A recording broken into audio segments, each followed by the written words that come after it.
Hi, everybody, and welcome to season 4. I'm sorry I'm in a slightly different place in my apartment. I'm sorry for the continuous change in locations. Also, we might be about to be photobombed by my cat, but we'll see how that goes. Okay, season 3 was, I think, the most intense and rich and layered of the seasons so far, and I had more to say about it. And I think that season 4 is even more complex. I think this is the most difficult and challenging season of Bojack from a philosophical point of view and also from an emotional point of view. So this is going to be an intense season, and then things they don't lighten up in season 5, but we can scale back a little bit in terms of how much detail we need to get into. So this is really kind of the climax of the class right here.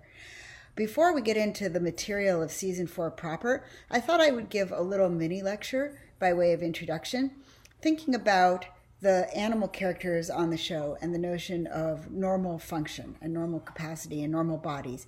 At the very beginning of the class, I told you to keep your eye on the fact and think about the meaning of the fact that many of the characters in the show are animals, and we've touched on this here or there, but I wanted to just spend a few minutes, now that we're well into the series, thinking about the significance of this.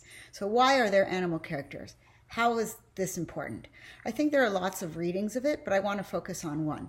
I want you to notice that on this show, there is really no such thing, even in principle, as a normal body or normal capacities that somebody is supposed to have.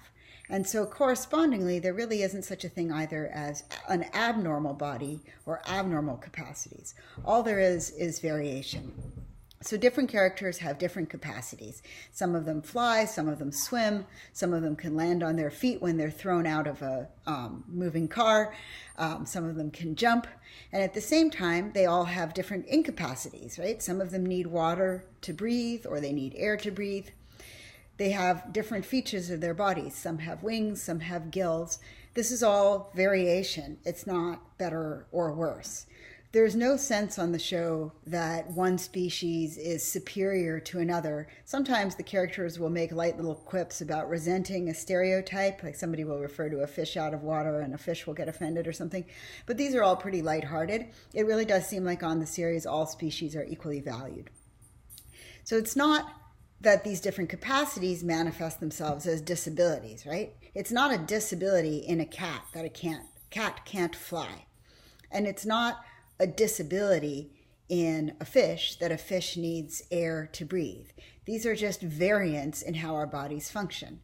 And different bodies on the show will function better or worse depending on the context that they're in. So we saw this last season when we talked about fish out of water, that when Bojack is in the underwater world, he's in effect disabled because the environment doesn't suit him.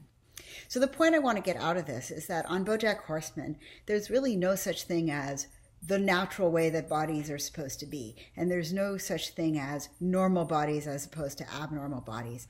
And that, I think, in turn, teaches us a pretty serious philosophical lesson about one powerful way of seeing disability. Right? We can see disabled bodies as not bodies that are lacking capacities that they're supposed to have, not as especially abnormal bodies, except in a statistical sense of being unusual. Instead, we can read disability as variation.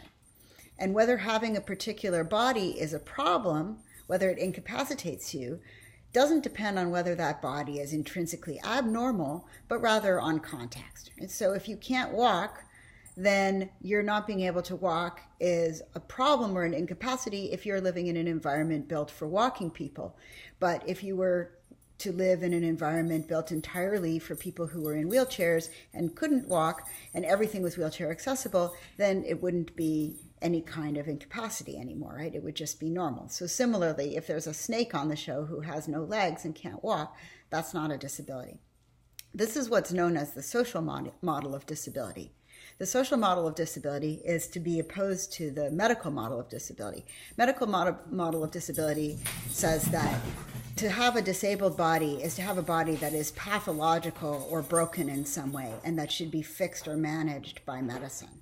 The social model of disability instead sees disabled bodies just as variants, just as different kinds of bodies, and instead focuses on a mismatch between bodies and environments. So a body is disabled on this model if it's not a good fit for its environment, if its environment doesn't support it properly, rather than being disabled because of an inherent abnormality or deficit in the body. We did talk about that bit a little tiny bit last season, right?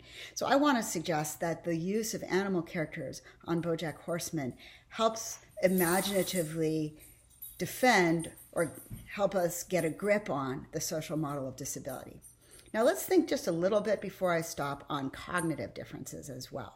Another noticeable way in which the characters vary is not just by having different kinds of bodies, but by having different cognitive makeups, by thinking in different ways, right? Most of the characters have some kind of cognitive variance, things that we would call mental illnesses or mental disabilities or cognitive disabilities in our non-animal world. Right?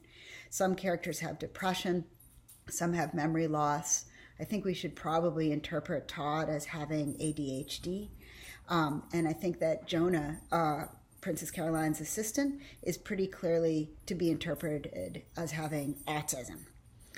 Often these cognitive variations are seen inside the show as making life hard for the characters. Certainly Bojack's depression and Diane's depression make their lives difficult in various ways. But there's so much cognitive diversity on the show that there ceases to really be such a thing as the normal cognitive makeup. If anything, I've argued before that Mr. Peanut Butter kind of comes off as the one neurotypical character, the one character who seems to have no special mental disabilities or illnesses, and that doesn't make him normal. That makes him weird in the eyes of the other characters. So arguably, I think we should extend the lesson that we get from the variant bodies on the show to variant minds as well. Different cognitive makeups and different cognitive capacities on the show are just different, and they need different kinds of support and different kinds of environments rather than being properly conceived of as illnesses or abnormalities. I think Jonah in particular is a great example of this. His autism gives him both deficits and strengths. Right? He's extremely sympathetic and he's extremely competent, but he's also very bad at emotional calibration, at reading other people's emotions and keying his emotional responses to the situation.